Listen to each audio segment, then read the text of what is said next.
You can incubate a lot of either negative things or positive things in sleep. This is getting too easy. Just sleeping sadhana. So coming awake to an alarm bell with a sudden start is not the best way to do your life.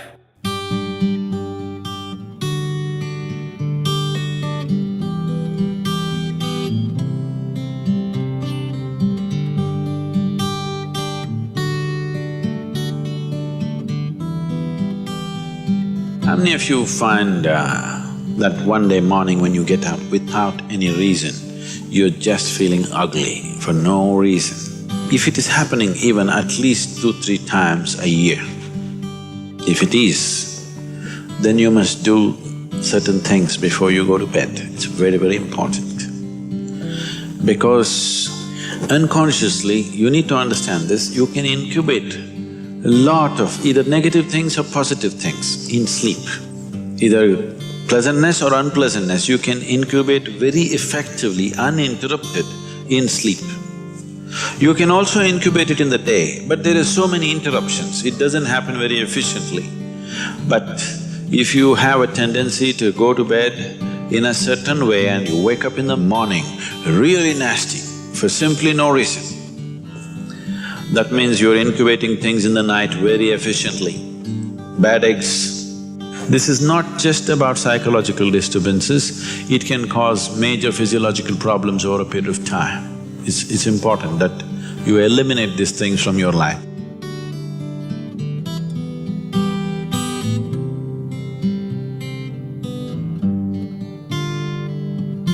So, before you go to bed in the night, there are certain things that you need to take care of.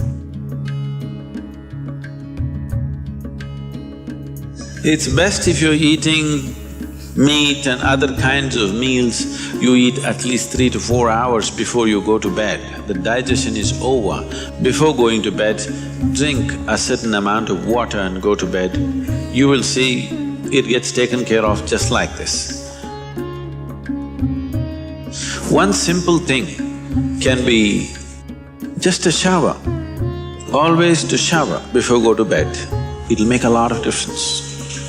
In this weather, maybe cold showers are difficult, so you go for lukewarm showers, don't go for hot showers in the night. Go for lukewarm showers, it makes you alert. So you will think, oh, I cannot sleep. It doesn't matter, you will sleep 15-20 minutes or half an hour later, but you will sleep better because it will take away certain things. When you shower, it is not just the dirt on the skin that you're taking away.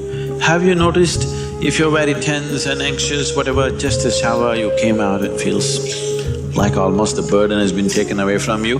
Have you not noticed this? So it's not just about washing the skin, a whole lot of things happen when water flows over your body. This shower is a very rudimentary buddhi shuddhi because over 70% of your body is actually water. If you run water over it, a certain purification happens, which is beyond cleaning the skin. One more thing if you want to do, you just light an organic oil lamp, a cotton wick, some oil, anything. What do you use here? Normal cooking oil. Linseed oil, rice bran oil or sesame oil, what do you have? Olive oil, fine. Any organic oil with a cotton wick, just burn one little lamp somewhere in the room where you sleep. You will see these things will completely disappear. If you can bring in a chant or there are nightly practices, yogic practices, before you go to bed, sit on your bed and do this practice. If you want to do Isha Kriya, it's available on the net. Generally, in India, they told you should not put your head to the north and sleep. You're aware of this? If you put your head to the north and sleep during the night when you're in horizontal positions, then slowly the blood will get pulled towards your brain. When there is too much circulation in the brain, you cannot sleep peacefully. If you have any kind of, inherently weak aspects in your brain, or if you're of old age, you could die in your sleep. One can have hemorrhage because extra blood is trying to enter the brain where the blood vessels are hair-like. Something extra is being pushed because of the magnetic pull. When you're in a vertical position, this is not so. The moment you become horizontal, this pull on the head is so strong that slowly the blood tries to move towards the brain. So to avoid this is true only in the northern hemisphere. If you go to Australia, you should not put your head to the south. If you're in India, you should not put your head to the north. You can put it any other way, it's okay. Keep this in your mind, that you are truly a mortal, okay? Not in words, really. You could fall dead right now. You may be young, you may be old, it doesn't matter, you can fall dead right now. Yes or no? Before you go to bed, sit on your bed and think this is your deathbed. You have just 1 more minute to live. Just look back and see, what you have done today, is it worthwhile? Just do this one simple exercise. And you don't know when it really happens, whether you'll be sitting on your deathbed or lying in a hospital, all kinds of things sticking into you.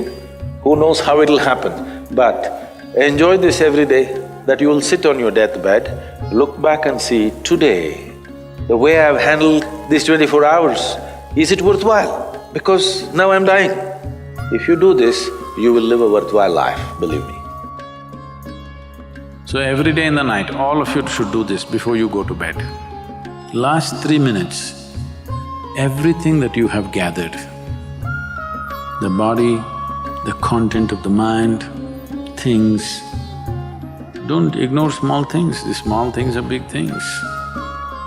I've seen how people are carrying their own private pillow, you know, because it's very important. So, your pillow, your footwear, if you have relationships, everything that you have gathered, keep it aside, sleep. If you sleep in that condition, you will wake up with much more light, with much more energy, with much more possibilities than you have imagined possible. Just sleep as life, not as a man, not as a woman, not as this and that. Keep everything down, simply. See, this is getting too easy. Just sleeping sadhana. At least this you must do.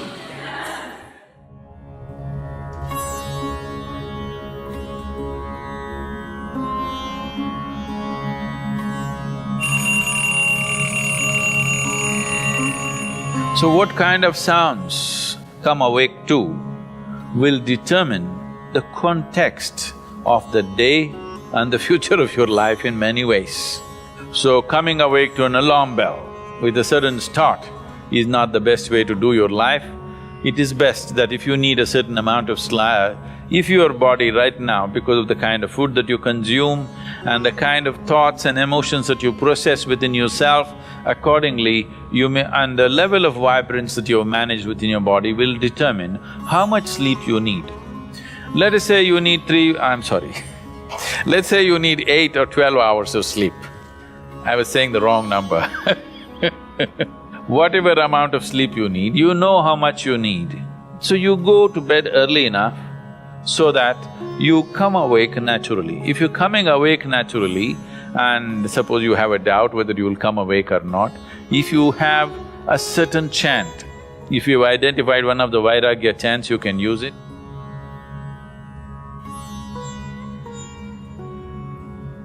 Physiologically, one important aspect of you is your heart, the pumping station for your blood circulation, which pumps life across the body.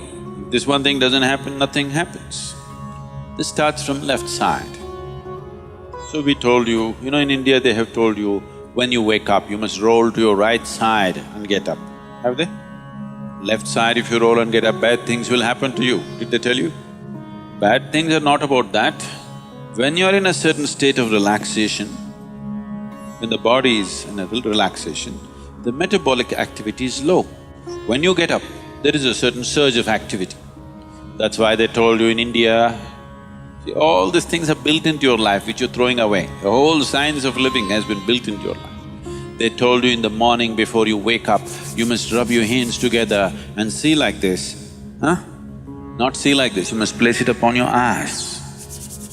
You do this, you will see God. It's not about seeing God.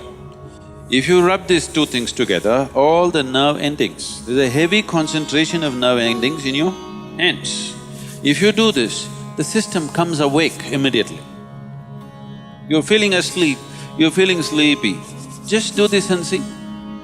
Everything comes awake.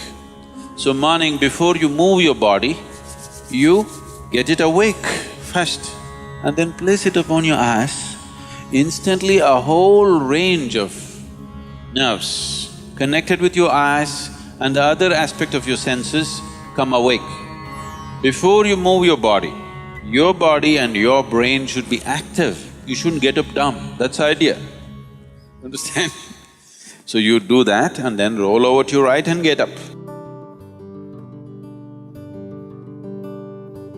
Today, if all of us go to bed, by tomorrow morning, nearly 250,000 people won't wake up.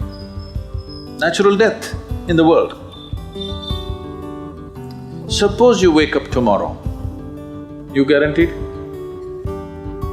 Have you come with a guarantee card? No guarantee card. So suppose you wake up, let's say. Just do this much, I'm telling you, this is a simple first step to your spiritual process. Tomorrow morning, when you come awake, check, you really awake or you dead?